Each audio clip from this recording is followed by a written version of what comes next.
Yan mga ka-hybrid, umuwi muna tayo dito sa bahay para mag-shoutout tayo ng panibagong ka-farmers natin na palaging naka-standby, nanonood po sa aking YouTube channel. So malay mo, ikaw yung mabiyayaan ni Lakbay Farm pag tayo ay umabot ng 100k subscriber. Yan po mga ka-hybrid. So hindi na natin patatagalin. At Makati kasi doon sa area, kaya umuwi na ako. At syempre, mag-shoutout na naman tayo. So una kong shoutout, papa-shoutout, ito si ating ka-farmers, ka-hybrid natin. Yan, sabi sa akin, thanks po sir, Lakbay Farm Vlog, sa inyong shares, farming protocol, and management. Ayan po, lagi po kami nakasubaybay. Yan yung mga hinahanap kong ka-farmers natin na solid subscriber with my husband. Ayan po, shoutout po kay Sir Alvin Reyes. Yan po, nagpapa-shoutout. Yan po kay Bernadette Reyes din po. Siguro asawa niya to, no? From Cagayan North.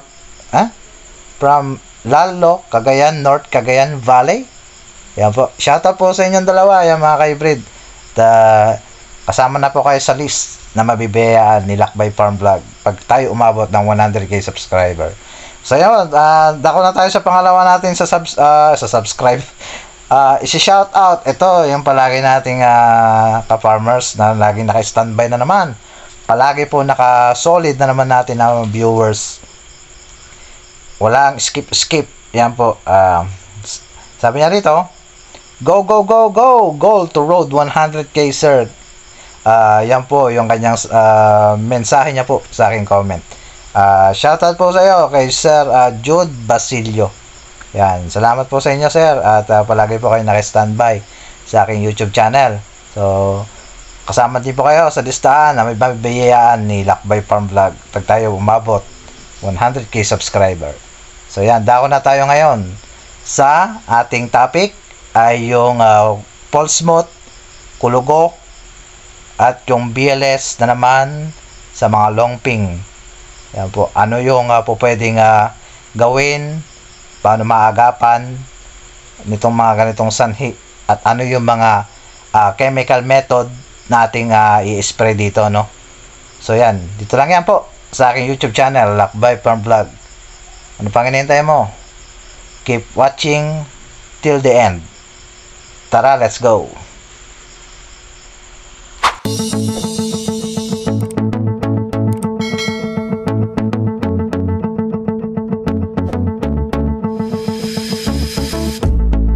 Yan, isang magandang araw mga ka-hybrid. Nandito ako ngayon sa Barangay Bypass Road, Barangay Bantog, Gimba, Nueva Ecija. Saan nandito ako ngayon sa isang area kung saan ay nagtanim dito sila ng longping 937. At wet season, gusto ko lang pakita sa inyo yung nangyari dito, no? Yung maganda yung sa una sana kaya lang ang naging problema ay siguro hindi sila nag-spray dito ng mga pang fungicide, no? Kaya ang dahilan ay inatake po ito ng kulugo, o yung tawagin ay yung Polsmot. Katulad nung sa amin noon, yung sa NK. So ayan, longping 937. So maganda siya, maganda yung kanyang mga inuhay, mahaba, mapintog. Kaya lamang ay mapapansin mo rito sa area na to, inatake din ito ng BLS. Yan, para siyang sunog na yung dahon na, pero hindi natin malalaman ito hanggat hindi pa to na-harvest. So alamin natin to pagka na-harvest na, no? Ayan. Isang magandang araw na po mga ka-hybrid. Lakbay Farm Vlog nagbabalik muli sa aking YouTube channel. At kung bago ka lang sa aking YouTube channel, huwag mo kalimutan mag-subscribe. I-hit mo na rin ang notification bell para lagi kang updated sa mga bagong uploads at mga videos natin.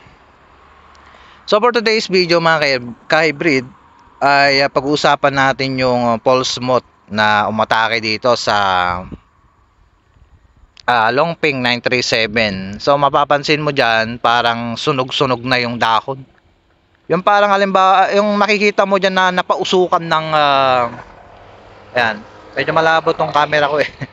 Ayan, kung makikita mo yung itsura niya ngayon, yung parang sunog-sunog na parang binuguhan ng tambutso ng usok. Ganun yung naging itsura niya dyan, no? Ayan, makikita mo yan. Pero yan yung inatake ng BLS plus yung pulse smooth. So makita natin napakakapal ng kanyang bunga, no? Mga butil. Ayan, kaya lamang ay talagang inatake ng BLS. Dalawa yung matake dito, BLS tsaka yung pulse smooth. So kukuha tayo ng sample at titingnan natin yung pag-aaralan ngayon natin. Yung naging sakit. Maaaring hindi sila nag-spray dito ng ayun, katulad nyo, no? Oh, lapit tayo rito. Hindi sila nag-spray dito ng fungicide, which is yung pa naman yung maganda sa mga longping, yung nai-sprayhan ng fungicide like mga Armorea. Yan po yung gustong-gusto ng mga longping. Ayun, no? Pansin mo yung mga dahon niya, talagang yan yung naging case ng mga longping, no? Yung BLS, BLB. So hindi sila nag-spray ito ng BLB stopper. Ayan, kaya yan po yung naging resulta. So isa pa nga dahilan dyan, yung binhi, yung quality seeds ay hindi na, o yung susceptible na mga binhi ay hindi po ganun ka strong sa mga sakit na ganito, no? So kailangan yung sinasabi ko nga ay yung talagang quality seed first gen yung kukunin ninyo para po kasi sa mga longping kasi marami na pong peke ngayon na lumalabas, yung mga paulit-ulit na lang na kalimbawa ito, wag ka nang kukuha rito ng sample dahil ay may mga ano na yan, nakawaan na ng sakit dyan. Pagka ito po ay kinuha mo pa ng sample ay hindi na po ito po pwede. Maaaring yung kalalabasan ng iyong ani ay talagang hindi na ganun kaganda. Ayan po yung mga sinasabi sa ating mga ka-hybrid na pwede daw ba kumuha ng pagka ganito kaganda. Katulad niyan, pangit. Wag na po kayo kumuha. Mas magandang bumili na lang po kayo ng binhi na first gen F1. Yan po yung mga klase na kukunin yung binhi. Pero pagka ganito, wag na po kayong kumuha. Sayang lang ang yung gastos. At sayang din yung ani ninyo mga ka-hybrid. So ayan. Talagang marami nang pwedeng sakit ang pwedeng makuha mo rito, no? Pagka ito ay pinunla mo pa. So ayan, talagang inatake talaga ng BLS, pulse smooth. Ayan. So ito sa mga farmers natin, siguro hindi siya aware sa management ng pag-i-spray ng dito sa kanyang area, no? Yung pag-i-spray ng mga fungicide, no? Tsaka yung mga BLB stopper. So hindi siguro siya naging aware, no? Yung naging aggressive sa kanyang pagmamanage ng kanyang longping, no, dito. Yan. So kuha tayo ng sample. Kuha tayo ng sample dyan, mga 3. Yung talagang inatake ng pulse smooth at yung dahon na inatake ng ayan, yung bacteria. Yan. So kuha tayo ng sample mga ka-hybrid. Pag-usapan natin. Tara, let's go. Ganda pa naman, oh. Ganda ng longping niya. Titingnan mo rito, oh. Dikit-dikit ang bunga. So ito ay may re-recommend ako po mga ka-hybrid sa darating na dry season. Itong longping mga ka-hybrid. So pakasama po sa listahan itong darating na dry season. Ito po ang kunin niyong binhi. So mag-iingat po tayo. Pagka kayo po ay kukuha ng mga binhi, certified seeds, ay kailangan maging mabusisi po tayo, quality at tanong, wag pong mahiya magtanong sa mga dapat tanong na expert sa mga binhi na inyong bibilan. Ayan. So yan mga ka-hybrid, ay kumuha po tayo ng 3 sample. So 2 sample lang mga ka-hybrid ang kinuha ko, no, doon po sa may doon sa kanilang area, no, yung mga inatake ng mga pulse smooth, no, ay 3 klase yan. Itong 2, ito ay longping 937 at ito naman yung kabilang katabi ay yung SL8. Tinamaan din po ng kulugo o yung pulse smooth. Yan po mga ka-hybrid. Mapapansin nyo dyan, yung pagkakaiba nung dami ng pulse moth doon sa kanyang mga butil. Katulad nitong SL8, ayan, katulad to, ay ito yung tinamaan sa kanyang part, no? Ito. So, itong gawing ito ay hindi masyado. So, pagka dito na sa dulo ay talagang nagkikiskisa na yung mga pulse moth o yung kulugo niya. Yan po yung kalimitan na nangyayari po pagka ang binhi nating ginagamit ay mababang klase. Mahina po sa resistensya sa pagdating po sa pulse moth. So, syempre, bakit nga, ano nga po ba yung pulse moth? Yan po. Saan po ba ito nakukuha? Yan po mga ka-hybrid. Ang pulse moth mga ka-hybrid ay karaniwan po ito sa panahon ng tagulan. Lalo-lalo na sa mga lugar na dati nang tinamaan ng sakit at susceptible na variety ang gamit. Yan po mga ka-hybrid. Kung may mga bunga na tinamaan ay mahirap na itong i-control mga ka-hybrid.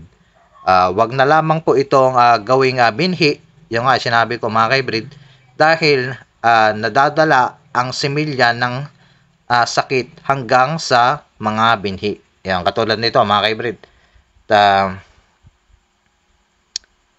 Maganda yung uhay niya, mga butil ng SL8, no? At napansin mo dito sa Longping 937 ay parang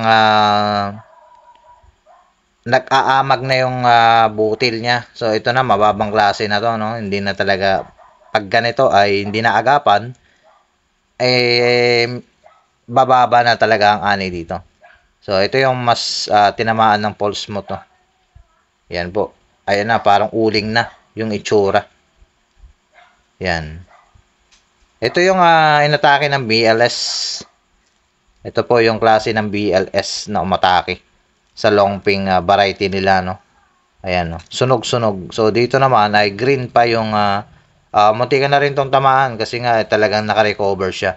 So, ang problema lang doon sa area nila, hindi po nila ito naagapan, na-sprayhan ng mga fungicide, bactericide na dapat po ay i-spray po rito sa kanilang tanim na longping. Yan po mga ka-hybrid. Dagdag impormasyon ko lang pagka ito po yung sanhin ng punggos, yung pulse moth, sanhi din ito ng mataas na halumigmig ng panahon at mataas ng paggamit ng abonong nitrogen din po mga ka-hybrid. Ito po ay kalimitan sa wet season. Yan po. Pagka yung pabago-bago ng panahon, ulan ng ulan, tapos biglang hangin, yun po, isa sa mga dahilan, nagkakaroon po ng pulse moth ang inyong mga palay. Pagdating naman sa dry season, no, madalang po yan, hindi naman masyadong tagulan dyan. No? Yan po yung gustong-gusto ng palay, yung mainit. Yung naaarawan po palagi, yan po. Dapat ay gumamit po tayo ng mataas na quality ng binhi. Yan nga po yung sinasabi natin, no? Wag po tayong basta-basta kumukuha sa mga DA. Pwede naman, halimbawa ay dry season, pwede naman. At hindi naman prone sa mga mga pulse moth pagka dry season, no? So, kailangan din panatilihin malinis ang bukid. Yan po, sa mga sekreto din, no? Alalay din po sa paggamit ng mga abono na may mataas na quality ng nitrogen. So, isa sa mga nitrogen, cost din ng nitrogen yung panahon kasi ang nitrogen kasi is parang gas yan na katulad ng mahangin tapos yung ulan ng ulan tapos makakapal pa yung katulad nito ay talagang tatamaan po ito ng pulse moth. Pagka hindi po natin naagapan ito mga ka-hybrid, early stage kailangan mo nang isprehan ng mga katulad ng pungguran. Yan po yung mga the best na pwede nyo pong i-spray dyan. At yung may ICC. Yan po. Yan po isa sa mga pwede nyo pong spray. Pagka halimbawa nasa wet season stage tayo, yun po yung kailangan gawin ninyo. Mag-spray po tayo ng with ICC. Yan po mga ka-hybrid ang kailangan sa ating palay. So ano po ba yung ICC mga ka-hybrid? Yung ibig sabihin ng ICC. Yung po yung mga systemic na fungicide, bactericide, yung iconic copper concentrated. Yun po, makikita po yun sa mga fungicide, bactericide na logo na meron pong nakalagay na ICC, iconic copper concentrated. Yun po yung bibilin po ninyo. O yung pangalawa, yung pungguran na po pwede nyo pong spray dito po sa early stage ng yung palay, no? Yan po is sa mga pwede po nating may re-recommend sa ating mga ka-farmers. Lalo-lalo din yung pangatlo yung yung BLB stopper.